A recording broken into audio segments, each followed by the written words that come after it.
Bismillahirrahmanirrahim. Assalamualaikum warahmatullahi wabarakatuh.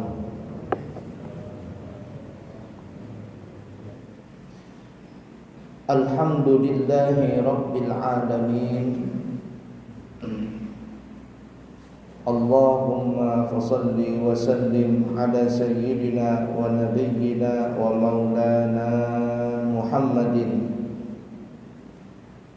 wa ala alihi wa ashabihi wa azwajihi wa dhurriyyatihi wa man tabi'ahum bi ihsanin ila yaumiddin, amma ba'du. Di kesempatan kali ini kita akan membahas pembahasan yang baru di dalam bab muamalah, yaitu ihya'ul mawad, membuka lahan baru. Membuka lahan baru atau tanah baru. Apakah zaman sekarang ini masih bisa berlaku atau tidak? Kita lihat ya. Adapun yang dimaksud dengan ihya'ul mawad, yaitu adalah dengan membuka tanah baru yang belum pernah dikerjakan oleh siapapun. Dengan kata lain, tanah itu belum dipunyai oleh orang lain atau tidak diketahui siapa pemiliknya.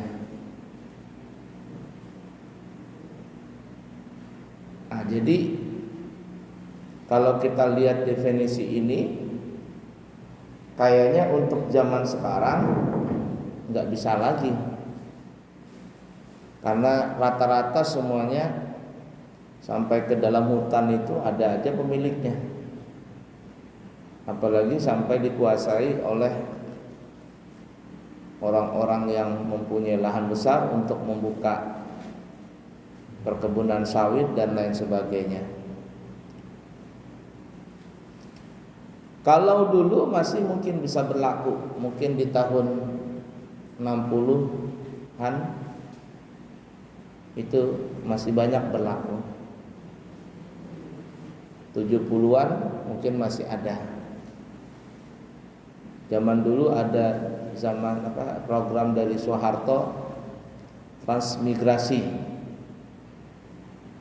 Kita di Kalimantan ini banyak sekali transmigrasi zaman dulu. Kalau tidak salah yang saya dengar, itu per orang atau per kakak adalah dikasih tanah seluas 2 hektar. Siapa yang pernah mendengar berita itu? Itu 2 hektar.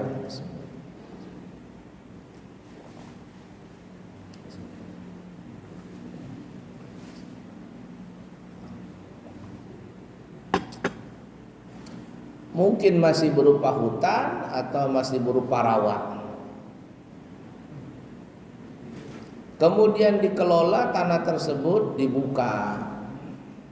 Arti dibuka itu ya dibersihkan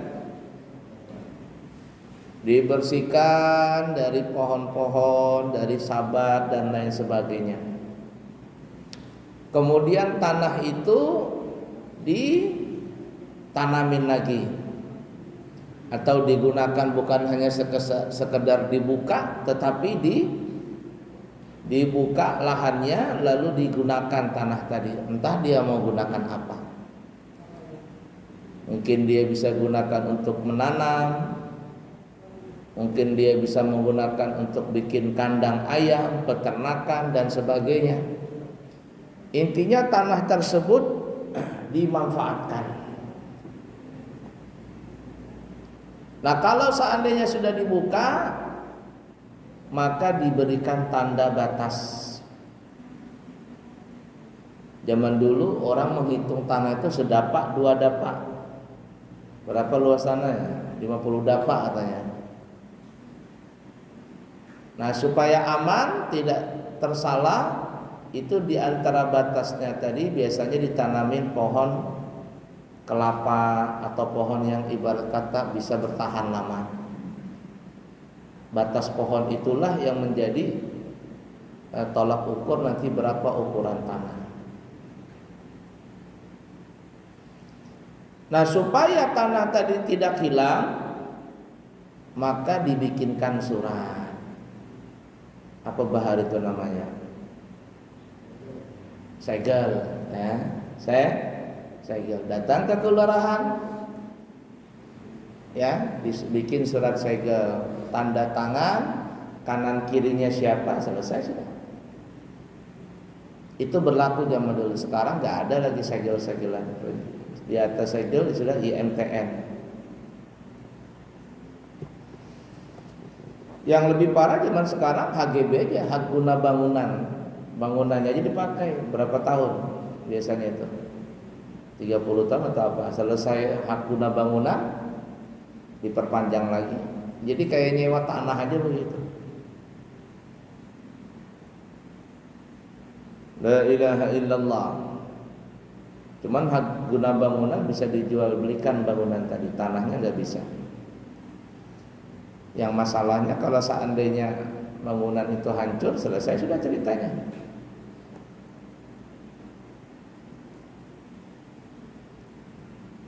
Dan yang jadi masalah kalau yang seperti itu, kalau seandainya pemilik tanah ini atau apa begitu ya, kepingin ngambil tanah, susah urusannya. Na'udzubillahi min dzalik, tinggal dibakar, selesai sudah semuanya. Itu yang sering terjadi itu.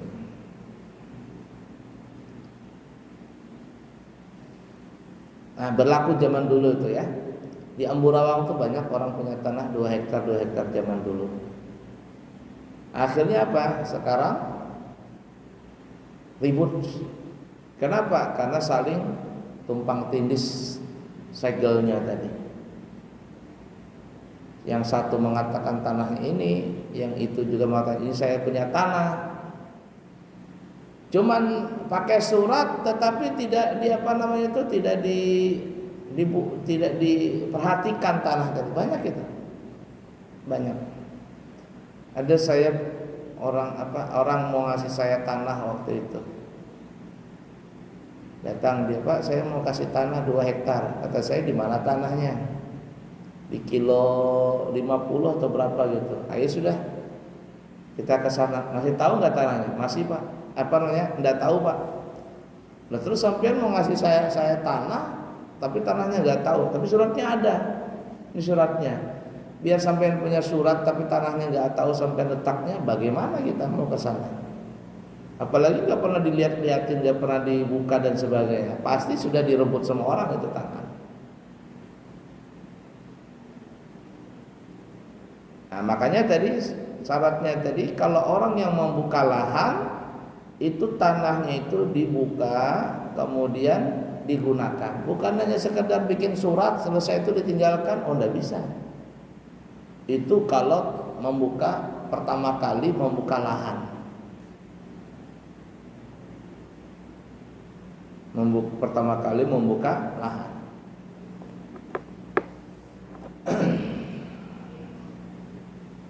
Yang repotnya zaman dulu tuh ya, zaman dulu berlaku di Amburawang tuh. Orang jual tanah buka lahan ya, kemudian yang punya tanah ini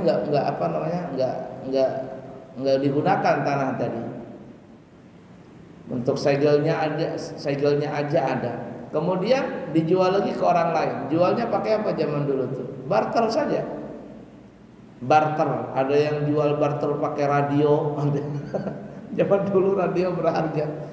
Barter tanah pakai radio. Ada yang pakai jam, macam-macam. Zaman dulu radio kan berharga kalau ingin mendengar berita dari mana gitu ya. Saya mendengar ada orang cerita barter pakai radio aja zaman dulu. Yang parahnya sudah dijual dengan si A. Si A ini menjual kepada si B, ternyata si A ini menjual lagi kepada si C. Jadi satu surat dijual kepada 2 orang. Wah, ribut itu.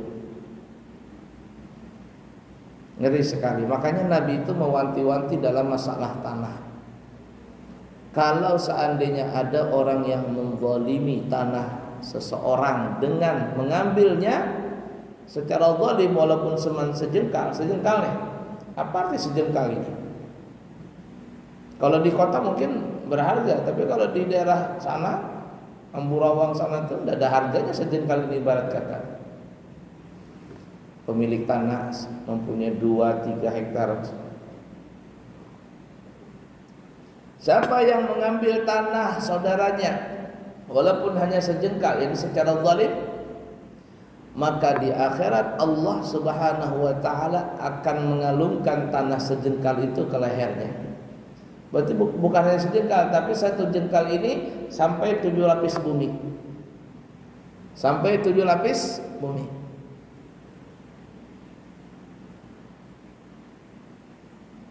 Sejengkal kali 7 lapis bumi. Jangankan 7 lapis bumi, satu karung aja kita digantungkan di leher mungkin tidak tahan bakaran kita. Itu adabnya di akhirat. Nah, bagaimana kalau orang ngambil sekapling 2 semeter 2 meter, sekapling 2 kapling, sehektar 2 hektar, selesai sudah urusan. Tidak ada yang selamat di akhirat itu.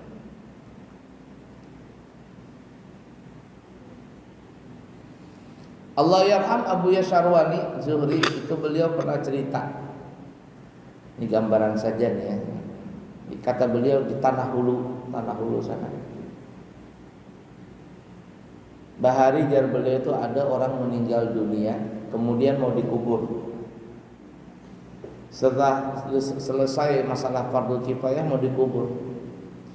Jenazah ini mau dimasukkan ke liang lahat, tapi ketika orang-orang datang ke liang lahat, ke kubur itu, orang terperanjak dengan melihat seekor ular besar di dalam kuburan tadi.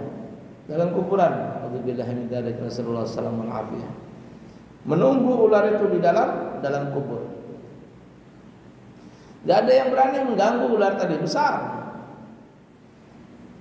Dan orang menyangka ini bukan ular sembarangan ini. Jadi ada orang di situ, kita kita omongin nih ular. Jadi diomongin, wahai ular, siapapun engkau, apakah engkau ini jin ataupun utusan dari Allah Ta'ala, atau siapalah engkau ini, atau ular biasa, keluarlah engkau dulu sementara dari kubur ini. Kami mau menguburkan jenazah ini. Setelah itu urusanmu. Kalau engkau tidak keluar berarti kau ini ular biasa. Kalau memang engkau memang ular suruhan, keluar sebentar. Kami mau masukkan jenazah ini ke alam kuburnya. Diomongin ular tadi seperti itu, ya. Maka ular itu, kata Abu Yasyarwani, keluar dari liang lahat tadi, liang kubur. Keluar dia merayap ke atas pohon. Sedikit pun tidak mengganggu orang yang ada di situ. Berarti ini bukan ular sembarangan. Merayap di atas pohon, dia bertengger di atas pohon begitu. Kemudian orang-orang tadi langsung saja menguburkan jenazah tadi. Dan sebenarnya orang kampung tahu ini orang adalah orang yang waktu di dunia suka nyerobot tanah orang, suka ngambil tanah orang. Dimasukkanlah mayit tadi ke alam kubur. Setelah orang pada keluar semua, jadi sudah masuk. Kemudian orang keluar mau ditutup, tiba-tiba ular itu jatuh dari atas pohon, bukan lagi merayap tapi gedebuk, bubuk kayak nangka jatuh begitu, blok, langsung dia masuk ke alam kubur tadi. Trak, dililitnya mayit tadi. Trut. Berarti bukan ular sembarangan. Kata orangnya sudah cepat kubur semuanya. Itu kalau di dalam hadis disebut namanya Syuja'ul Aqra'. Nama ular yang suka menyiksa di alam kubur namanya Syuja'ul Aqra'. Ular yang suja', ganas, aqra', kepalanya itu enggak ada kulitnya. Kalau kata orang Banjar, aqra' itu longor. Suja', ular yang ganas. Aqra', kepalanya ini pelontos. Ini enggak ada kulit, warnanya enggak ada. Menunjukkan saking ganasnya dia punya bisa.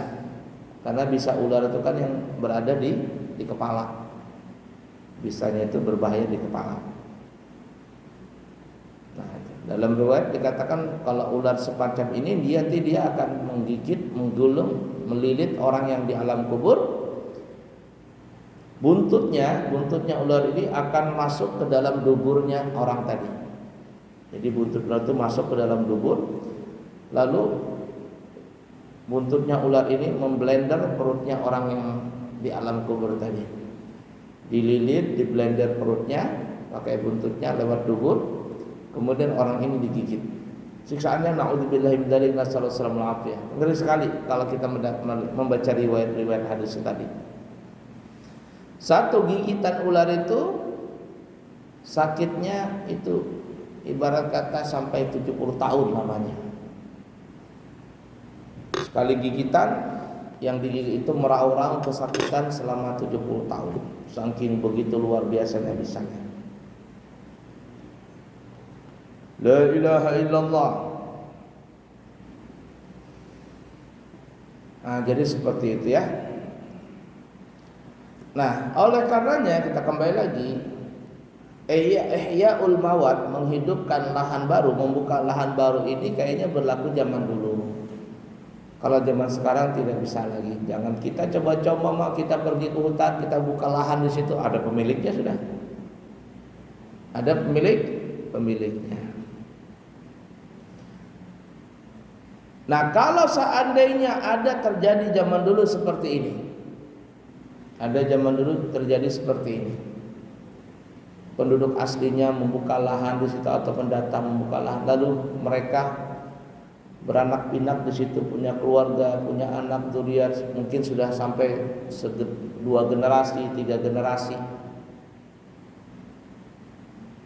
Lalu datang pemerintah mengambil tanah itu, nah tidak bisa lagi.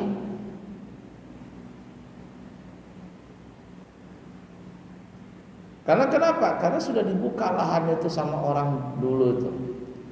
Dan ini yang sering terjadi zaman sekarang. Wallah alam, saya kurang paham bagaimana kasusnya di Riau. Di mana di Riau itu namanya? Rempang. Cuman sepintas yang saya tahu itu penduduk di sana sudah menempati Rempang itu sudah sangatlah lama, tahun 1800-an sudah tinggal di sana mereka. Tanah Melayu, beranak pinak dan sebagainya. Bahkan presidennya sudah menjanjikan untuk membuat sertifikat. Jadi kalau Ihya'ul Mawat ini menghidupkan atau membuka lahan, dan itu sudah diakui sama zaman dulu, ada suratnya, walaupun segel itu kuat sudah. Segel kuat kalau seandainya memang tanah itu dimiliki oleh orang pertama. Yang repotnya ini kalau seandainya satu tanah dimiliki 2 segel, 3 segel nih, itu sering terjadi tuh di Ambarawa itu sering terjadi. Jangankan segel, sertifikat aja terkadang satu tanah sertifikatnya ada 2 sampai 3. Kok bisa terjadi seperti itu tuh? Nah, kalau seandainya terjadi segel seperti itu, main tua-tuan umur sudah. Siapa yang tua umurnya suratnya ini?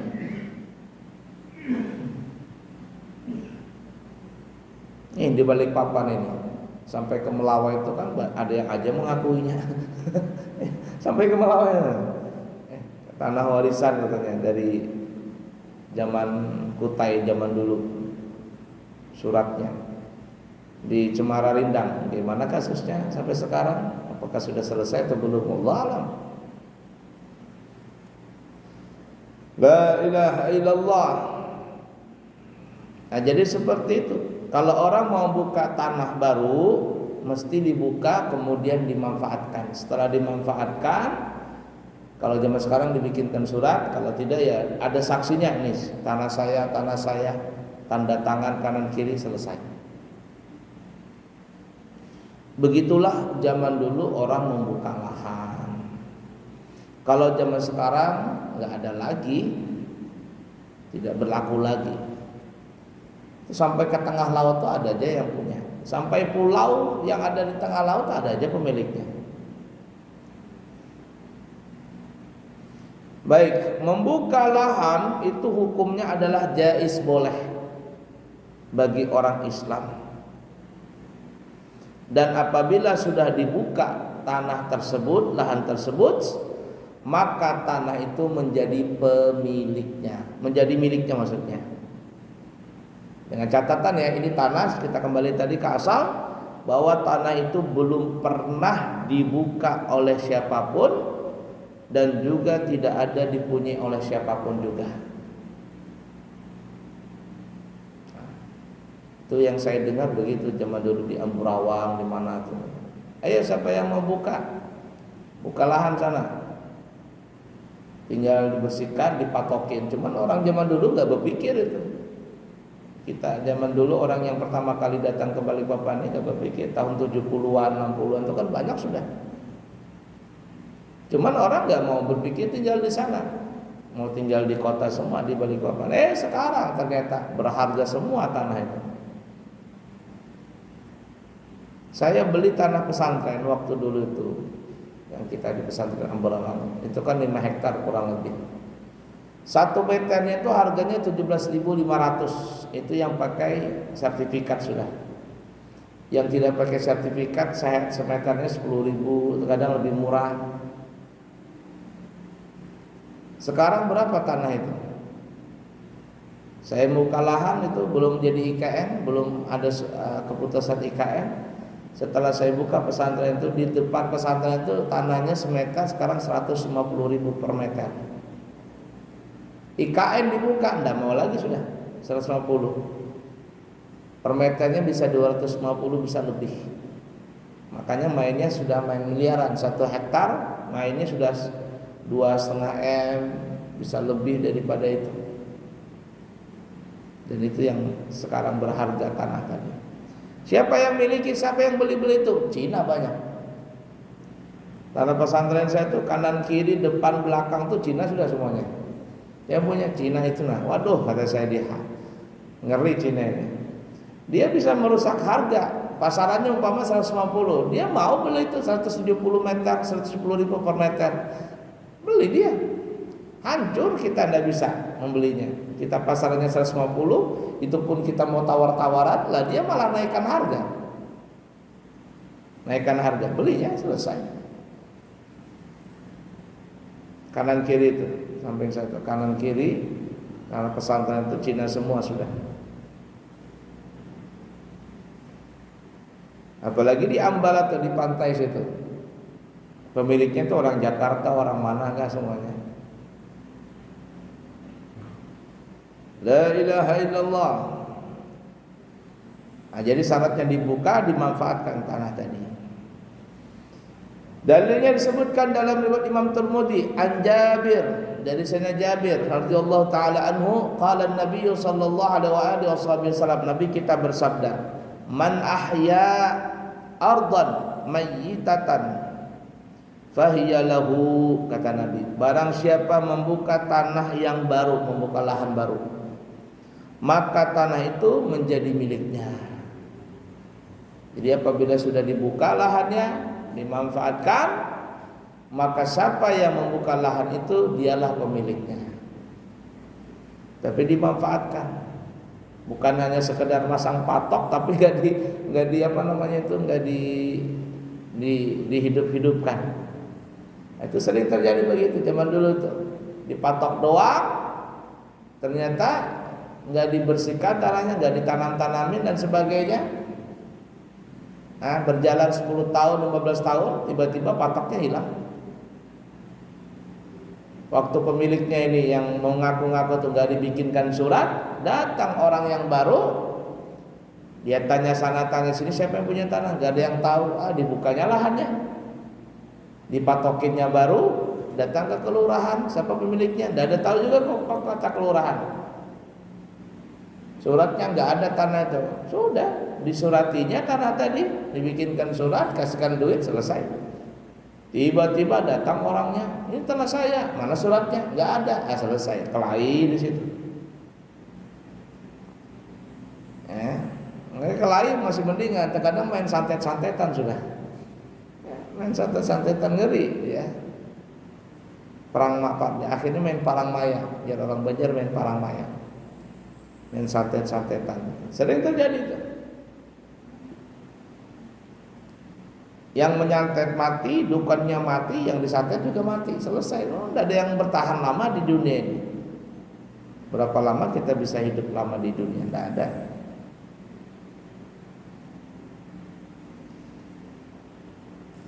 Nah, jadi kayak kasus Sampang itu perlu dilihatin dulu ya. Kalau mereka memang turun temurun tinggal di sana, maka mereka punya hak di situ. Dan itu tanah mereka menurut hadis riwayat yang kita baca ini. Dalam riwayat Imam Nasai, Nabi kita bersabda, "Man ahya ardan mayyitatan falahu fiha ajrun wa ma akalatil awafi minha fahuwa lahu sadaqah." Barang siapa membuka tanah yang baru, maka membuka tanah baru yang belum dimiliki oleh orang, maka orang yang membuka itu akan mendapatkan ganjaran pahala. Dan tanamannya yang dimakan oleh binatang menjadi sedekah. Coba deh kita melihat menurut hadis ini, bukan hanya dibuka, tapi dimanfaatkan tanah tadi, ditanamin, dikebunin.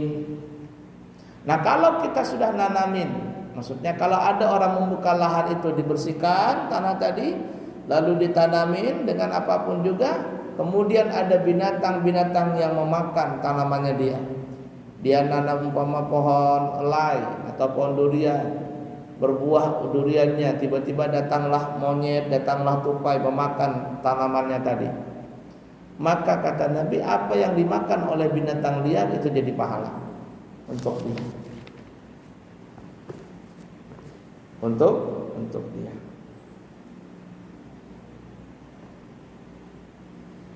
Ala kulli hal. Dengan hadis ini sebagian ulama berpendapat bahwa membuka tanah baru hukumnya adalah sunat, bukan jaiz, bukan boleh. Jadi dalam masalah ini ada dua pendapat. Ada yang mengatakan hukumnya jaiz, boleh-boleh saja. Ada yang mengatakan sunnah menurut hadis Imam Tirmidzi ini. Coba perhatikan selanjutnya ya. Adapun kalau tanah yang dibuka itu tanah kepunyaan orang lain, ada pemiliknya nih, apalagi sudah bersertifikat dan sebagainya, maka hukumnya haram kalau ada orang membuka lahan itu. Itu yang saya katakan tadi, yang kita bicarakan tadi. Sampai sekarang ini, sampai ke tengah hutan itu ada pemiliknya. Sekurang-kurangnya pemerintah dulu pemiliknya. Tanah, bumi, dan lautannya dikuasai sama pemerintah semua. Kalau belum ada pemiliknya, pemerintah yang punya itu. Artinya penguasa saat itu. Nah, jadi kalau seandainya tidak, kalau tanah itu ada pemiliknya, lalu orang ini tiba-tiba membuka lahan tadi, maka hukumnya haram. Hukumnya haram, merampas tanah orang. Kecuali dengan izin pemiliknya. Dengan izin pemiliknya. Dia bilang tuh, saya punya tanah itu ada 10 hektar. Suratnya ada, saya punya. Cuma saya nggak buka lagi tanah itu. Silakan kalau kamu buka, ambil 2 hektar situ. Lalu dia datang ke sana membuka lahan tadi 2 hektar. Sudah Pak. Nah sekarang saya pecah segelnya, saya pecah suratnya. Dipecah, jadi pemiliknya orang itu. Nanti akadnya terserah, ada hibah kah atau jual beli kah dan sebagainya. Itu ada di pertanahan itu, bicaranya tanah masalah itu. Ala kulli hal. Nah, jadi nggak boleh membuka, apalagi zaman sekarang nggak bisa ngambil sembarangan karena semuanya tanah itu ada pemiliknya. Ya tadi sampai ke tengah laut tuh ada pemiliknya. Sebutkan dalam hadis Bukhari yang kita katakan tadi, hadis Bukhari dan Muslim, kata Nabi, man akhadha shibran minal ardi zulman fa innahu yutawwiquhu yaumal qiyamah min sab'i ardina. Min sab'i ardina ya. Barang siapa mengambil sejengkal tanah, sejengkal cuma segini, sejengkal, dengan cara zalim, maka sesungguhnya tanah ketujuh lapisnya itu nanti pada hari kiamat akan dikalungkan, akan dikaitkan di pundaknya atau di lehernya. Ada dulu di Amuntai ya, dekat pasar Amuntai. Ini baru kejadian baru. Orang ini tetanggaan gitu, ya di pasarnya. Jadi ketika bangun, anggaplah si A ini membangun bangunan ruko tingkat 2 atau tingkat 3 begitu. Ternyata masuk dia bangunan ini cuma sejengkal ke berapa dia? Masuk nih ke tanahnya orang sebelah. Masuk ke tanah sebelah. Akhirnya ribut sampai ke pengadilan. Satu-satunya cara ini dihancur aja katanya. Kalau yang pemilik bangunan ini katanya merengek juga, jangan dihancur katanya. Kalau dihancur ini mudarat lagi. Jadi gimana caranya? Nah, antara dua, ya. Yang tadi yang pertama ini nggak mau juga menjualnya. Gini aja sudah kita sewa katanya. Yang membangun bangunan ini, yang masuk ke tanahnya orang kita sewa katanya. Sebulan berapa begitu, setahun berapa. Jadi disewanya tanah yang cuma sejengkal tuh kan. Sewanya karena ini juga orang kaya juga yang pemilik bangunan ini. Sewanya begitu, setahun berapa puluh juta gitu. Nah akhirnya muyak-muyak juga gini aja sudah katanya. Bagaimana kalau saya beli tanah sejengkal itu? Katanya boleh, keras-kerasan, tapi 1 miliar. Gak apa-apa katanya. Gak apa-apa katanya. Akhirnya 1 miliar itu dia muntah itu. Orang cerita itu katanya saya kamu muntah itu lah guru tanahnya itu lah, rukonya itu lah. Sampai sekarang tuh ya perang dingin. Cuman karena setelah dikasih 1 miliar, tak katanya. Orang saya punya duit kok katanya. Tak 1 miliar selesai. Bikinkan surat perjanjian.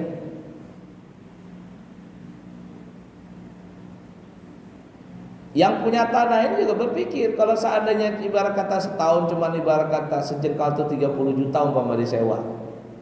Ya, 30 juta. Lama juga nunggunya kan. Atau 20 juta. Nunggu setahun lama. Sudah dijual sejengkal aja lah 1 miliar. Ya selesai 1 miliar. Tak. Akhirnya perang dingin. Yang tadi katanya yang punya tanah merasa menang nih, dapat duit 1 miliar dengan menjual tanah segitu saja. Yang pemilik bangunan mengatakan harga dirimu cuma segitu katanya. Walaupun 1 miliar harga dirimu cuma segitu. Hartaku lebih banyak daripada itu. Sampai sekarang perang dingin itu di daerah Muntai. Ya ala kulli hal.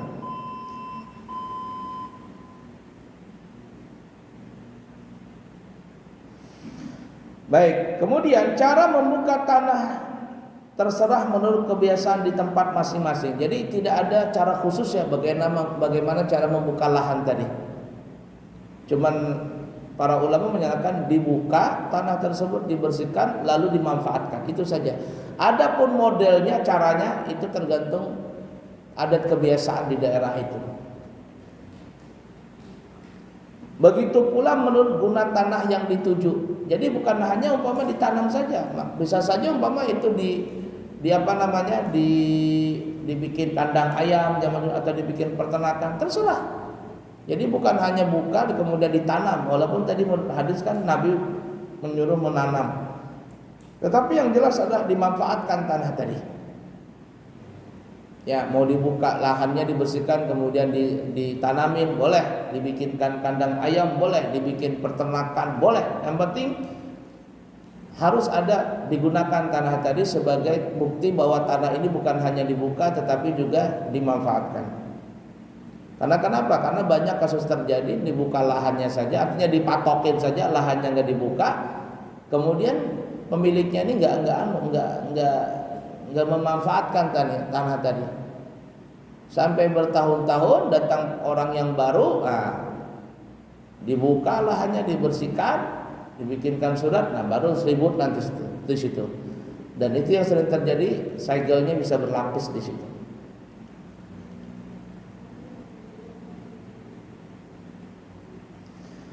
Tanah yang akan dijadikan kebun tentulah berbeda cara membukanya dengan tanah yang akan dibuat sawah atau perumahan. Jadi kembali kepada adat istiadat di situ. Orang buka kebun beda, buka sawah beda, membuka untuk rumah, untuk lahan ini itu beda. Artinya kembali kepada adat istiadat. Intinya tanah itu dibuka dan dimanfaatkan. Dikit lagi ya kita tuntaskan. Apabila seseorang telah mulai bekerja menandai tanah yang dimaksudnya, maka dia lebih berhak pada tanah itu dengan dua syarat.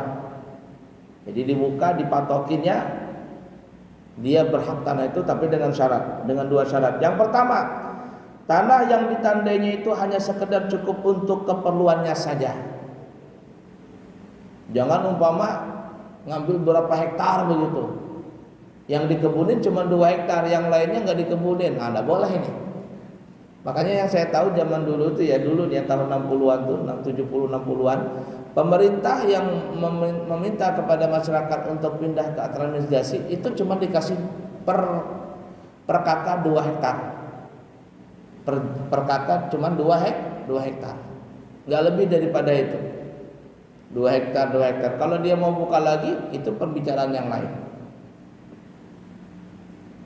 Nah, kalau seandainya yang dipakai cuma 2 hektar, yang dipatokinnya, yang dipakainya 2 hektar, tapi dia mengaku sampai 5 hektar, yang 3 hektar ini nggak diapa-apain, apa yang terjadi?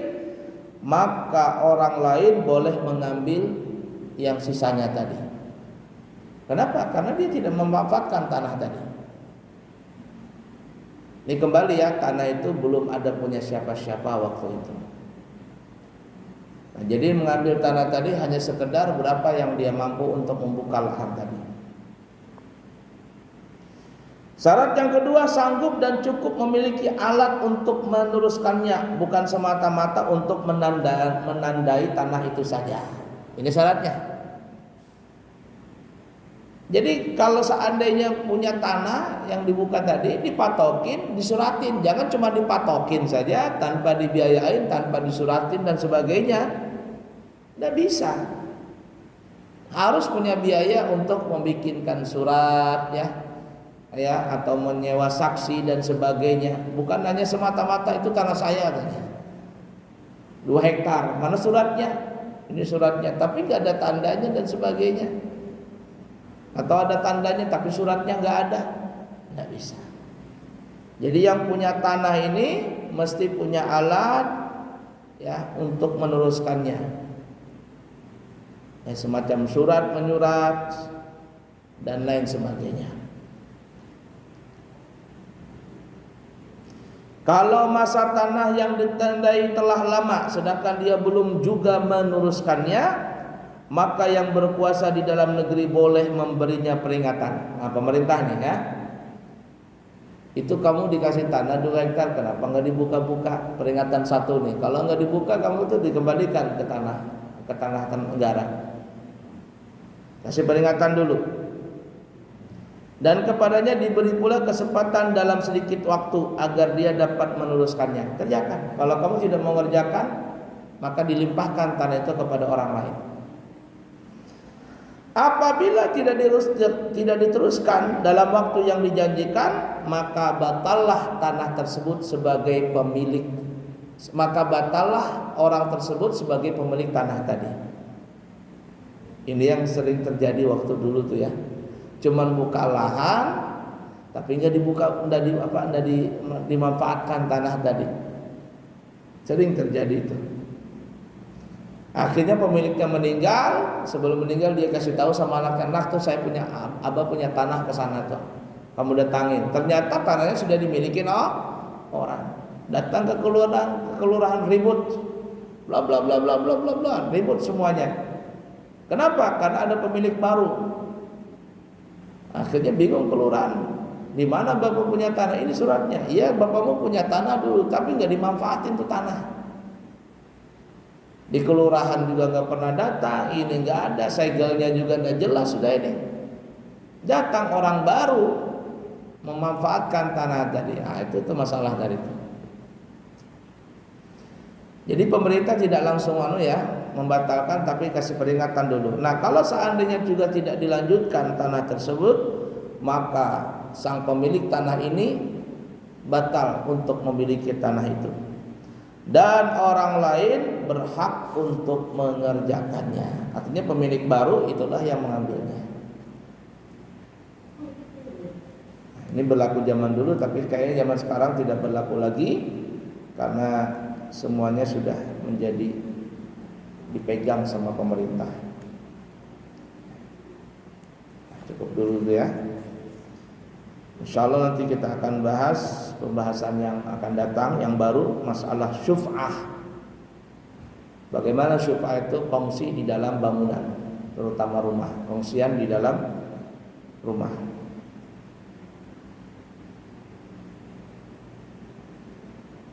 Ini sering terjadi juga ya. Sering terjadi. Yang punya tanah beda, yang punya bangunan beda, itu sering terjadi. Bagaimana itu? Nanti kita akan bahas ya. Itu biasanya sering terjadi masalah di walet ya. Jadi pemilik tanah ini ya, pemilik tanah mau bangun walet tapi nggak bisa, nggak punya uang, nggak punya modal. Datanglah orang kedua. Katanya, Pak, mau bikin walet ya? Iya, tapi nggak punya modal bikin bangunan. Gimana Pak saya bikinkan bangunan itu?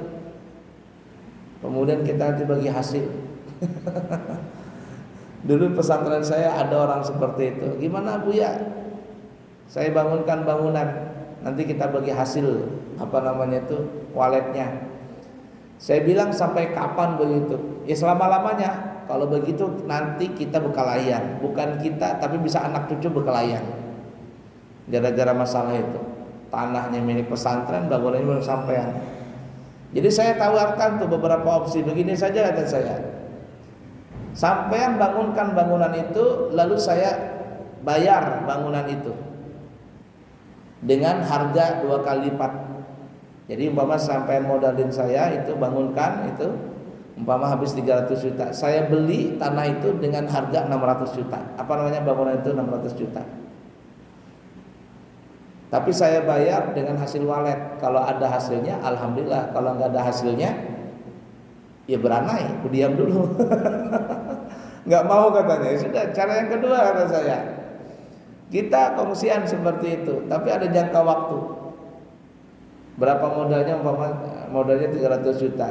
Kita nanti kongsian sampai 10 tahun, 20 tahun kita kongsian. Setelah lunas semuanya, ya perjanjiannya nanti yang 300 jadi 400. Nanti kalau selesai semuanya 20 tahun, itu bangunan jadi milik pesantren. Gimana? Nggak mau juga ya? Ya sudah, kalau nggak mau selesai. Dia kepingin dia yang membangunkan bangunan tersebut, kemudian bagi hasil selama-lamanya. Nggak mau kata saya. Klien kita nanti. Bukan kita yang mau klien, tapi mungkin jadi anak cucu klien. Nggak usah kata saya. Biarkan saja begitu.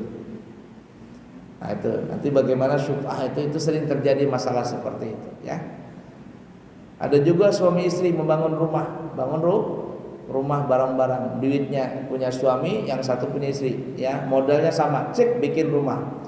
Sekalinya bercerai, blok begitu ya. Ribut akhirnya klien ya. Ribut semuanya. Sampai di mana di Jawa itu sampai tidak mau mengalah, separuh rumah dibelah, dihancurkan separuh rumahnya katanya. Saya nggak tega, nggak ridho dijual, hancurkan separuhnya, selesai. Saking keras-kerasan di dalam masalah seperti itu. Nah, nanti kita akan bahas bagaimana masalah syuf'ah itu di kesempatan akan datang. Ini sering terjadi juga ya masalah seperti itu. Insya Allah. Cukup sekian dulu, semoga ada manfaatnya. Subhanakallahumma wa bihamdika asyhadu an la ilaha illa anta astaghfiruka wa atubu ilaik. Wa akhiru kalam, wassalamu alaikum warahmatullahi wabarakatuh.